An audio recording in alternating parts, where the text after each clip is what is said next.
Leafs Talk, JD Bunkis, Sam McKee, and Justin Bourne. The Leafs take a stranglehold of the series thanks to the god of overtime, Simon Lafleur, who bombs it from the point after another face-off win from Austin Matthews. Sammy, you're the man who christened him with this nickname. We got to start with you. And the ghosts of Corey Cross rain down from the Corral Center ceilings. And the best sixth defenseman in the league, according to Kevin Bieksa, hammers a absolute flutter puck from the top of the circle. Seeing eye shot, hits the back of the net. And 2 games in a row, you get the feeling of the Toronto Maple Leafs beating the Ottawa Senators. The Ottawa Senators clearly gave them the best punch they had tonight. They were desperate in the first period. Leafs neutralized it, played a great game for the rest of the game. And I think the deserving team ends up winning it.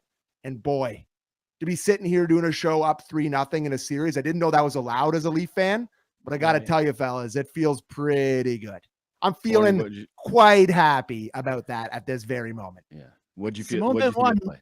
He just never nervous, that guy. Hey, he just I don't know. It seems pretty unflappable. He's the same player in all situations. That's pretty awesome. I would say when these games are close, when Ottawa's looking for one, I just feel like who's supposed to get them that goal? Like I said that regrettably in a group chat not long before Brady Tkachuk scored, but that was again their first shot 12 minutes into the third period. When it gets down to these like next goal win scenarios, I know Domi and Benoit aren't exactly the guys you expect to break it open, but it does feel like with Ottawa, who's supposed to do it? Like they don't have the elite scoring right now that Toronto does. Well, I just think for me, it's what has Toronto been aching for these last couple postseasons, right? It's been secondary scoring. And yes, it's Austin Matthews who wins the faceoff, and all the credit to him. He was great in the dot tonight. 13 wins, 7 losses in the faceoff circle, and none more crucial than that one. But they've been dying for moments from guys like this. Like, this is a playoff formula. You're not going to get everything from your top 4 players, your top 5 players, if we're including Matthew Nyes now in that conversation, which I think they should. You've been waiting for little memorable moments where guys become playoff heroes, where guys become legends because they have games like this. Like, I actually thought Simon Benoit was, again, very quality tonight. But I love what you said about the confidence, because what Bill Simmons says, the irrational confidence guy, that is absolutely Simon Benoit when it comes to his offensive game. And I don't think he's shooting to score there, if I'm being dead honest. I think he's shooting there to be like, hey, there's traffic. Maybe it'll hit somebody. Maybe somebody's going to tip it in. But it goes in, and he makes the right play, and he's decisive about it. And boom, Toronto's up 3-0 in the series. Yeah. Oh, go ahead. Go ahead, Sammy. Well, I was just going to say that I couldn't have loved his game anymore tonight. If this didn't happen, if he didn't score, he was going to be one of the main stories of the breakdown tonight too, because the Leafs have 2 really good pairs right now. Carlo and Riley and Tanev and McCabe are playing really, really well. Specifically in game 2 and game 3, I thought both those pairs are really good.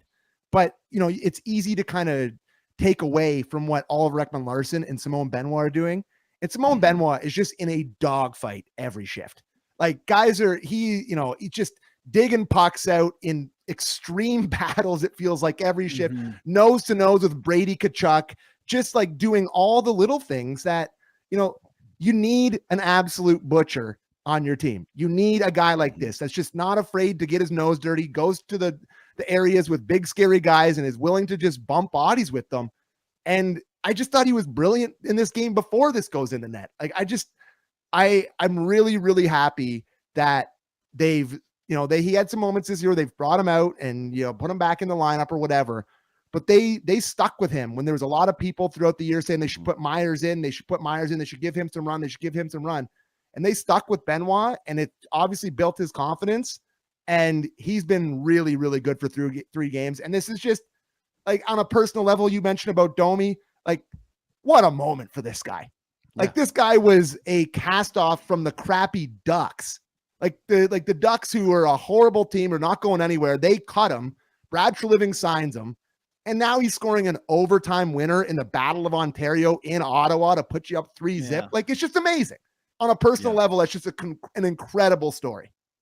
It is. We were trying to break down, where this game was at partway through it. And I was thinking, the Leafs don't really have anyone going. Their top line has been fine. Like, no one was bad, but like the Marner Matthews line was just okay. Tavares and Nylander stunk out loud, and I'll get mad at him in a little bit. But, they were okay to not okay. They didn't really have anyone going, but their defense from top to bottom, all they do is disrupt plays with long sticks, little pokes, like it just looks so frustrating to be around Carlo, to be around OEL. How many guys look like they have a step on 95 and then that long stick comes out of nowhere? Same with Carlo. And it's crazy, right? So, that to me keeps them in every game. And there was a point, the Leafs ended up playing great and were the better team, I would say, overall. But there was a point in that game where they weren't the better team and their D just kept kind of breaking things up and, not letting grade A chances happen. That keeps them in hockey games. Well, I think, again, this is just the identity of the team that we talked about last game, where they're able to lock it down, right? What was it when Ottawa ended up getting that shot from Brady Tkachuk? 11 minutes into the third? 12 minutes into the third, right? Yeah. And it's the same thing where you're almost at this point, if you're the Leafs, you're like, hey, maybe let Stolarz feel one early, so he doesn't have to sit there for maybe isn't the best recipe after all. For 3 hours of just not seeing a shot. It always reminds me of just like the Mighty Ducks movie where I think it's Goldberg just circling the net, like, dude, no. That's Anthony Stolarz right now, because he just doesn't have to do really anything. And I'm really happy that the Leafs bailed him out, that Benoit bails him out with that goal, because obviously you need a save on that one, right? Yeah. Tkachuk, it's a bit of a deceptive shot in transition, but like that's the kind of looks that Ottawa's getting, right? Like you kind of have to take that one, because to your point, Bourne, when Ottawa is trying to drive it to the outside, and you see this over and over again to try and create offense, they're getting disruptive. There was one play early in the game that I just like fawned over, which was Oliver Ekman-Larsson. It's Tim Stützle bearing down on him, full head of steam. And what does he do? Exactly what you're talking about. Breaks it up with the stick and then forces him to the outside. And then what happens?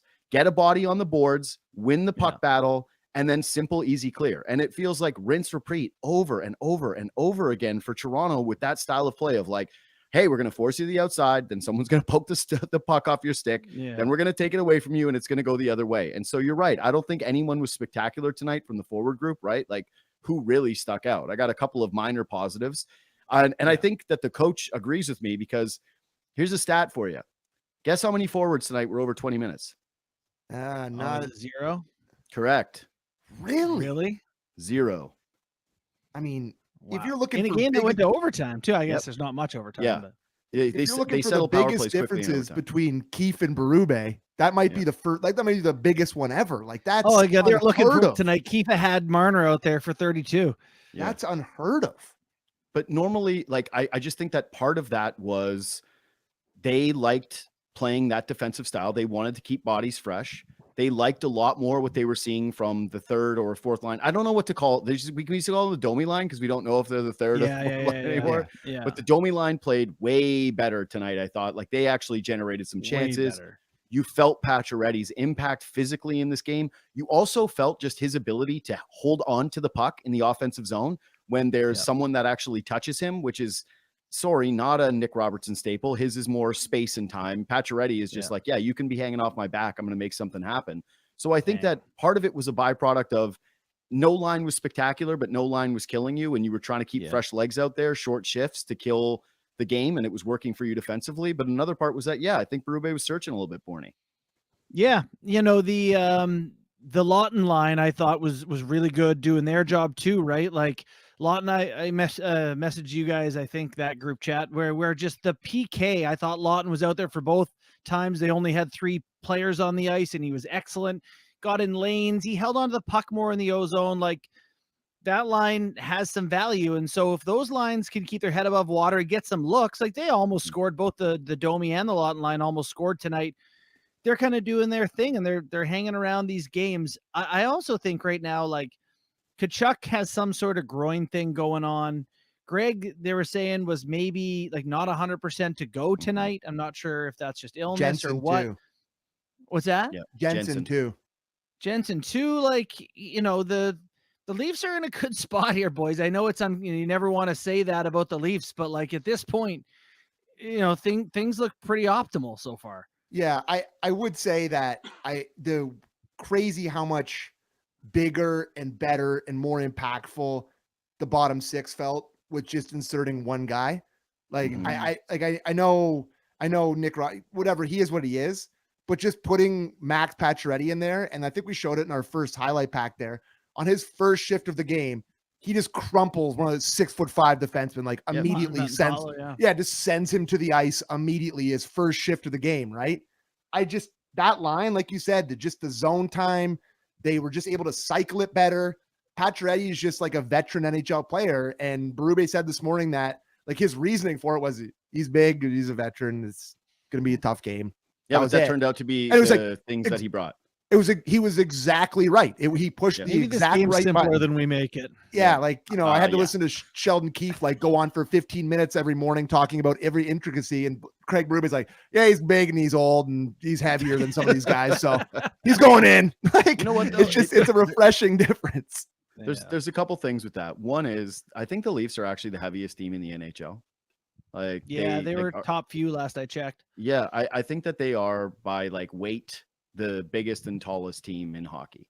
And when you are trying to have the identity of, hey, we're tough to play against and we're tough to hold leads, I think that there is just something to adding a player of Pacioretty's size and skill set to that mix to continue to balance out your roster. But, the other part of this, Bourne, that I wanted to bring up with you with Pacioretty to kind of hone in on him for a second with that line, because I think that hitting is just like, it can be a little contagious with Bobby McMahon, because I think that he playing on a line with another big guy who was throwing the body around felt like he was more engaged in the physical play. Domi was certainly going to the net a little bit more, but Pacioretty, I don't want to make like too much of this, like he's like this huge gravitational player, but where he operates is not this transition guy. He plays the way Toronto wants to: dump it in, chase the puck down, go and get it, hold it down behind the net, and then guys kind of pulling in slowly to him. And to the point about the physical play, do you guys obviously remember Kyle Clifford coming in and burying,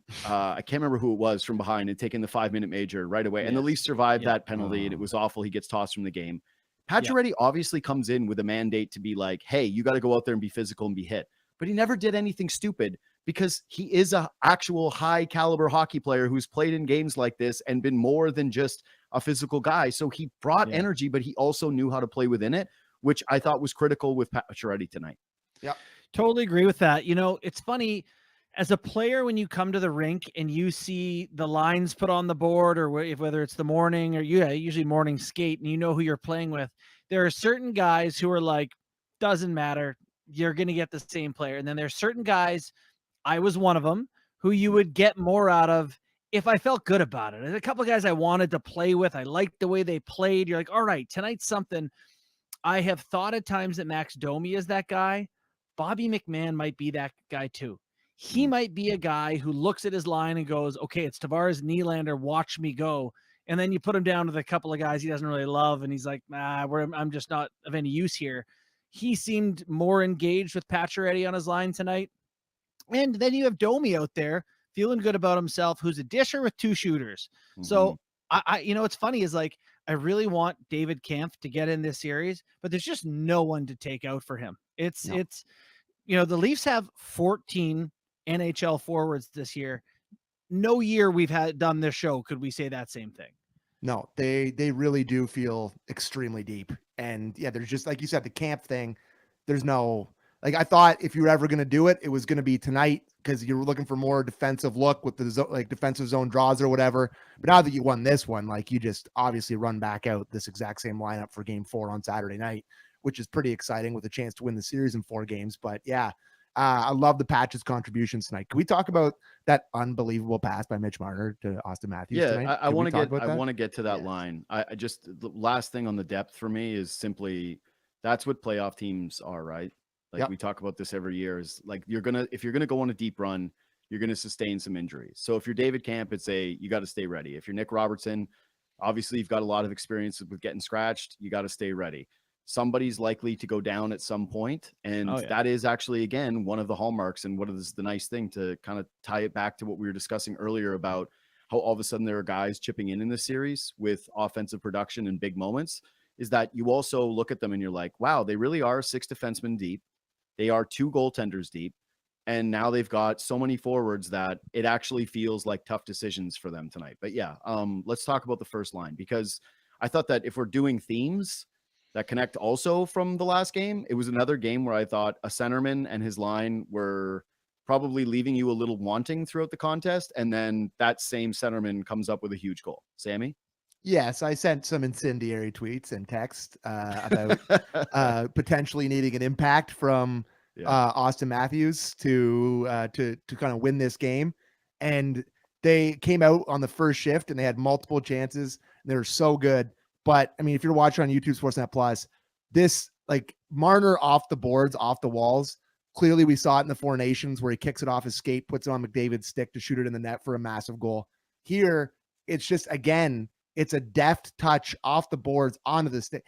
And the visual of Linus Ullmark looking the other way while the best shooter in the league is firing it into a wide open net is really funny. That's a tough. I hope that there's some like really like the photography and all the sort of coverage of this and the social media stuff. It's all incredible. I'm really hoping that's an incredible sort of picture there. I'm hoping for a really good photographer shot of that. No. Like there's never been a bigger gimme. You know what's crazy is like you can angle that puck off the boards by having your stick just at a certain angle, but Marner knows it's not going to get to him fast enough, and he actually puts a little oomph onto the pass, which if you haven't played hockey, maybe you don't understand what it's like. That pass goes backwards off his blade with force. I don't even understand. Like you could sit me back there for an hour and I don't know if I could get that pass to that spot as fast as he gets it there. And Matthews made no mistake. Perfectly placed shot. Lorne, I've watched it. I would say I've seen this play now 15 to 20 times. Yeah. And I still don't really understand the physics of it. And like there's Sam, to your point about where Ullmark is looking, it's like for a reason. Yeah. It's like fair. I can't even blame him. Like, yeah, it's like what's he supposed to do? Yeah. Why would he ever look over to the other way? It's a nice rim by Riley. It's good position. I think that's good line chemistry of just everyone knowing where to go. It's a bunch of dudes that have played together for a million times. What I will say too with this play, because they just showed it again. And each time my reaction is the same, where I'm like, you're a wizard, Harry. Like it doesn't make any sense to me. But they win some battles before that, which are crucial to the play. Like they never give up on it. And that is always been one of the hallmarks of having Matthews and Marner together, is that they are disruptors and they don't do it again. They're never going to be Brady Tkachuk, right? Like they're not going to force the turnovers by putting you through the glass and having your defenseman shaken up and then rip the puck away from you and drive it to the net. But if you look at this play, if we run it one more time from like the very beginning of it, I think Marner maybe wins 2 and Matthews wins 1, right? Like here's Marner down, working in the corner, gets it out in front. There's another one here. Boom. Matthews sticks with it, finds a way to get it, gets it back to him. Really and good. Then, yeah, exactly. And it's like, this is what is starting all of this play. So it's 1 each then. So, and then finally the wizardry. So it's not just the beautiful play from these guys. It's the complete package from those guys, which is their ability to turn you over, their attention to detail, and then the all-world skill. I think Marner had the most pass disruptions, like Sportlogic or Stathletes has some funny stats like that of any forward. Like his stick, part of it is he kills penalties, but he's just really good at anticipating plays. And Matthews is a top takeaway guys. I would say when coaches say heavy stick, that's Matthews. Him and another guy into a battle, he gets under sticks. He's strong. He's able to win pucks. So it is a major strength of theirs. I would like to see those things we're talking about result in more zone time, though. Yes. Like I'd like to see them have more shifts where they don't end up in their own end. I find that with Tavares too. He wins pucks and then he wants to shoot it right away. And particularly when you're up a goal, I think we talked about this on last Leafs talk. Let's just hang on to it a little bit. Wait to find those openings and wait for the moments, because they're playing great, but a little bit more patience probably makes it easier. You can defend a lot less. Okay, so let me ask you guys. Tavares loves the fall away jumper, like the turn he's around. Game's mid-range shooter. He's the Rosen at times. I'm like, bro, just hold on to the puck for one more moment. Like, okay. So we've been very complimentary of what that line did on that play, but I want to ask both you guys. in terms of just offensive presence, because we know what this team's trying to do, right? Like when I look at that third period, I don't judge it the same way I do the rest of the contest. And the third is actually when Matthews gets that goal, right? But through 2 periods of play, what did you guys just make of the matchups that Ottawa threw at Toronto? Because again, I kind of felt like it was a part of why we saw a little bit more balance with the forward groups. But do you feel like you do need a little bit more from your top guys when it comes to zone time and high danger chances in a game like this? Because it did feel a little wanting to me personally through 2 periods. I'll take this opportunity to say Willie Nylander had a really tough night for me. So yes, I do think that like this is a moment where they're going to try to get Stützle out there against those guys or against a lower line, and you need more from them. But the penalty Willie took where he kind of sticks out his leg and they end up scoring the goal. It comes a moment off where he has a chance to take a puck to the net and he's too passive and too hesitant. Yeah. And he had that breakaway where instead of like going to make a play, he takes that kind of half committed slapper. And I just didn't think he had that usual, I don't know, thirst for the goals that he has, I guess. Or yeah. And then, on the defensive side of things, that leads to flybys. And I have been the ultimate, hey, Nylander's a guy you don't have to worry about because in playoffs he'll be there. And I don't think he's been very good the past couple of games. Yeah, I agree. And I would like more, the matchup tonight was basically, Pinto and Amadio against, can you dominate that match? Like, I know Pinto's a good sort of shutdowny kind of guy, but I would like more waves of dominance from, the 13 and $11 million guy. Like, it did feel like there was many times throughout this game where they were way, way too quiet. And give them full credit. They score in their first shift, and in overtime, they end up, winning the draw. And Benoit shoots one in, so you can't give them. But like, there are moments throughout these games where it's still pretty quiet. But I think Marner has 6 points now. How many points does Matthews have? You can't really you can't really complain a whole lot. But it's not perfectly aesthetically pleasing at the moment. But they're producing, and like you've killed for that in years past. So I'd love to complain about it, but it's hard with the production and the big goals that they've produced. So. Yeah, it is what it is, really. I'm less on the Marner Matthews thing just because of the lift they have 200 feet and the production that you've gotten from them, which is like it at least has shown up 5-on-5 and obviously on the power play. To me, like Bourne, I'm with you a little bit more on the Nylander thing. To me, it's the easiest thing ever to notice when Nylander is going because it feels like the defenders are on their heels watching him with the puck.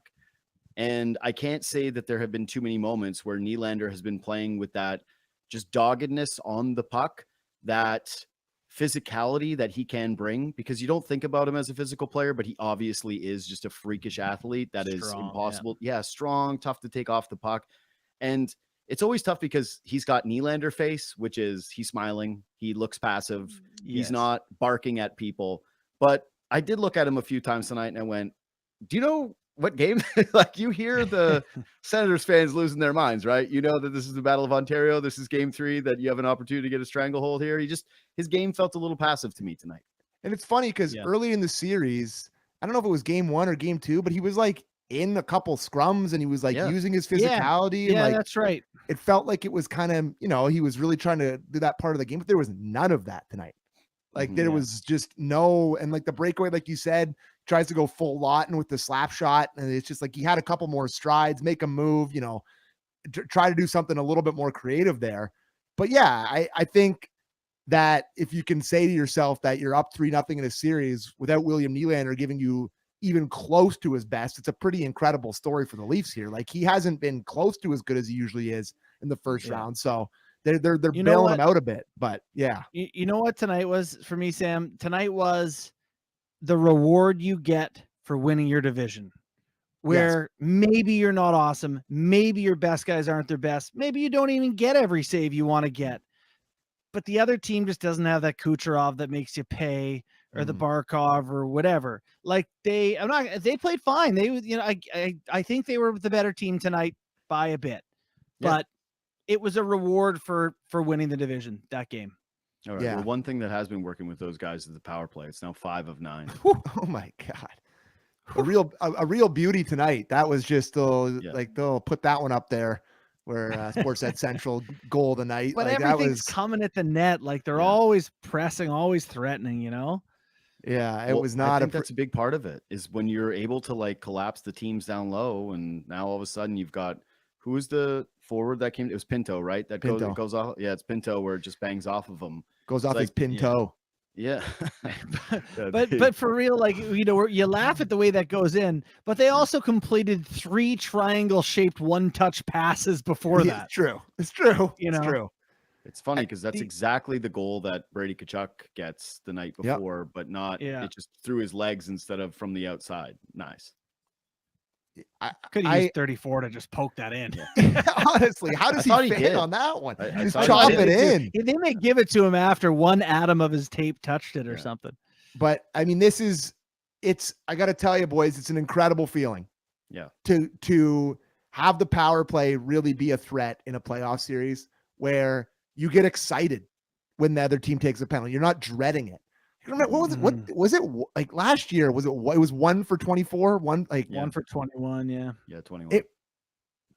It just felt like such a slog, and everybody was yipping, and nobody felt like they had any chance of scoring or making a pass or doing anything. I've just never seen a Leafs power play look this decisive with these guys. The puck used to die on Riley Island. It would go to the top, and you'd be like, okay, the PK would set back up into where they want to be.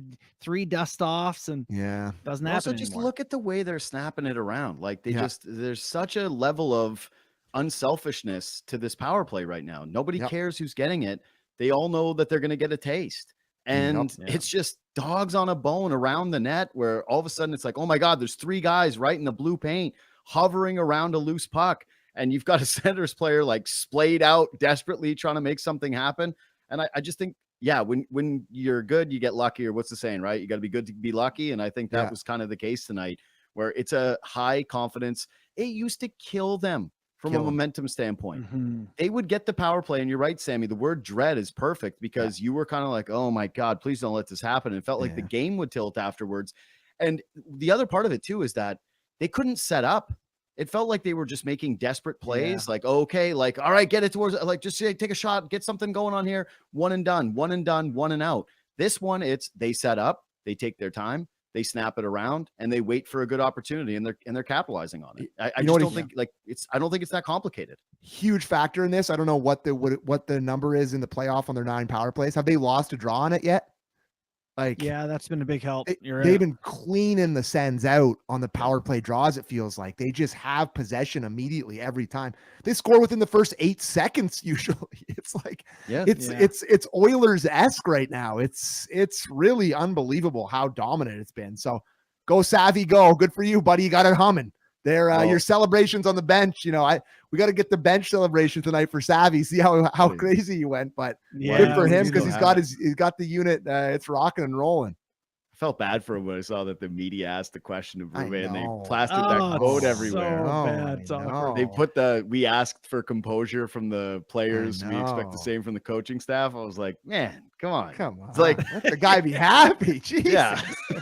Roast your little buddy. Your little buddy was happy that you won a game. Just, okay, let's move on. Let's get off this one. Okay, so to the power play point. I did have a moment during this game where I thought to myself, because this is how good the power play was, that Leaf fans, I believe, I wasn't on social media very much, probably took issue with some of the calls. And I personally, a lot of ref talk tweets tonight, buddy. Well, I don't talk about the refs, but what I would say is that this is a rivalry game with a packed arena of rabid fans losing their minds. And to insert yourself that way where you're calling, minors and scrums and cross checks on power plays, it felt a little unnecessary. I never thought that the game was out of hand, which is what you usually see with those kinds of calls. And I just thought it was a lame way to impact an arena. And that I thought it took some of the energy out of the game, out of the stadium. But ultimately, the secondary thought I had was, it is kind of good for the Leafs if this ends up happening because the power play is so good. If you're getting ticky-tack calls everywhere, like that's going to benefit this team now. It's like that's the difference when you have an atom bomb power play. Yeah. Yeah. I hated No, it. it stunk. The officiating was not great tonight. I not even that, like, I thought it, there, you can pour into individual calls or whatever. Like the thing at the end of the game where he kicks his feet up to take out Marner when he's cutting into the slot. It's just like, oh my God, you're not going to call that one after the way you officiated the first two periods where everybody, you get You're right. It was an absolute war out there for the first 10 minutes of this game, and not like dirty, just guys that reverse hit on Lorentz. That's as violent as a collision. Guys are in each other's grill, scrums after every whistle. Everybody's horned up, excited. And these refs, like, they clearly, the league, they had a meeting. They saw the Stolarz hacks. They'd say, they're like, we got to tighten this up. We got to tighten this up. We got to insert ourselves. We got to make this less fun. Like, who wants this? Yep. Stop calling these. Like, I even hated the Holmberg elbow one from Brady. I was like, that's just nothing. Like, that's a guy skating by him. He got his elbow up. He snaps his head back. Like, that's play on.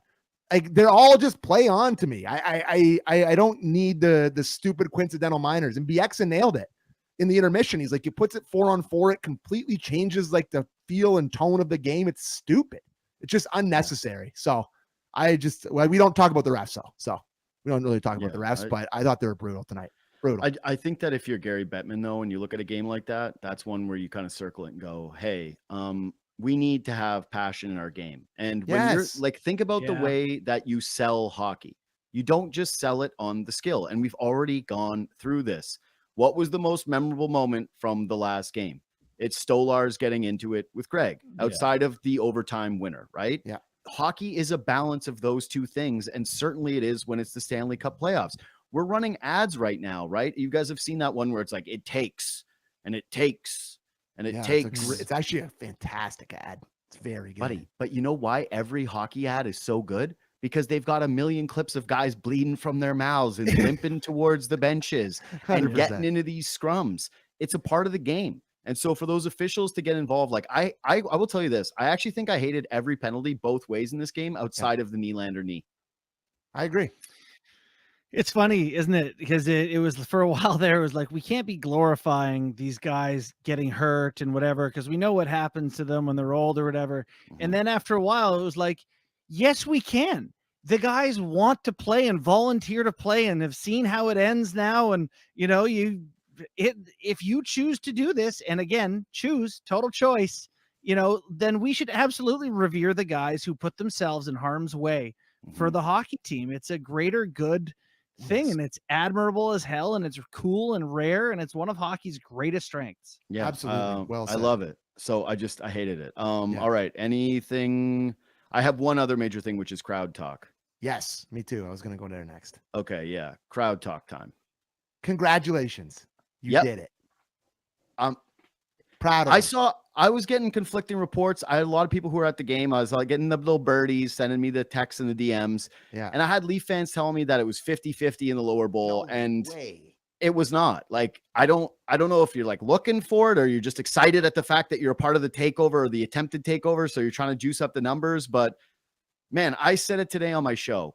This was a big boy community moment for that fan base. And sucks for them that they get their hearts broken in overtime. They think like they're going to actually have something. It's their captain that scores a goal on, again, a real Stolarz softie, his first one of the series. Like, ooh, that was a scary moment. And all of a sudden I'm like feeling tight and going, oh no, not again. Like it can change so rapidly, right? Goaltending. But the building was on top of them and they had chants going tonight. They were oohing and awing with the play.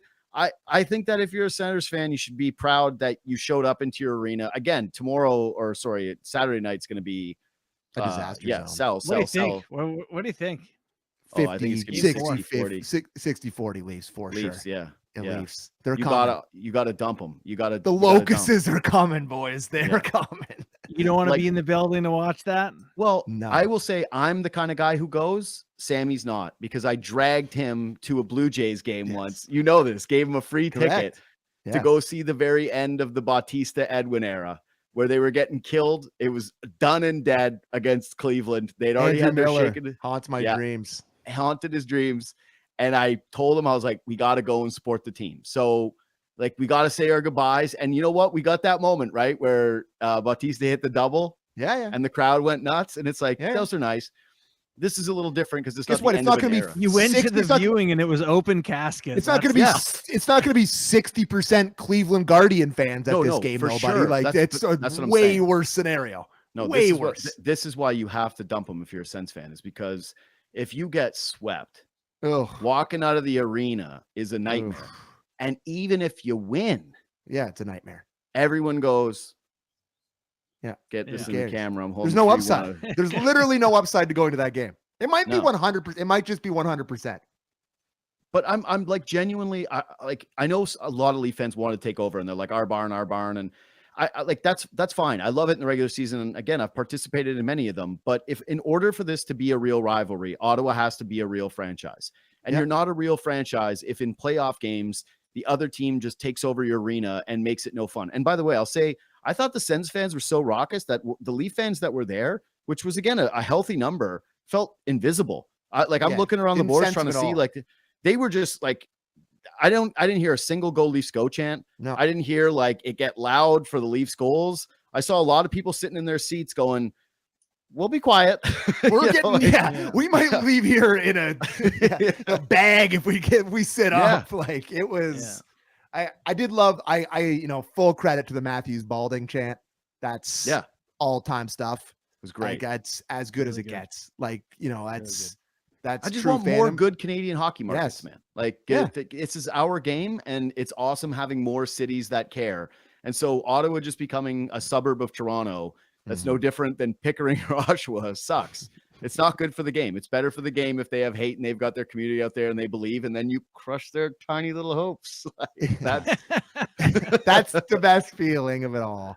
So yeah, I can't imagine it's a great feeling leaving that arena right now as an Ottawa Senator fan, and it's just jubilation as a Leaf fan right this moment. 4 cracks to beat the Sens once.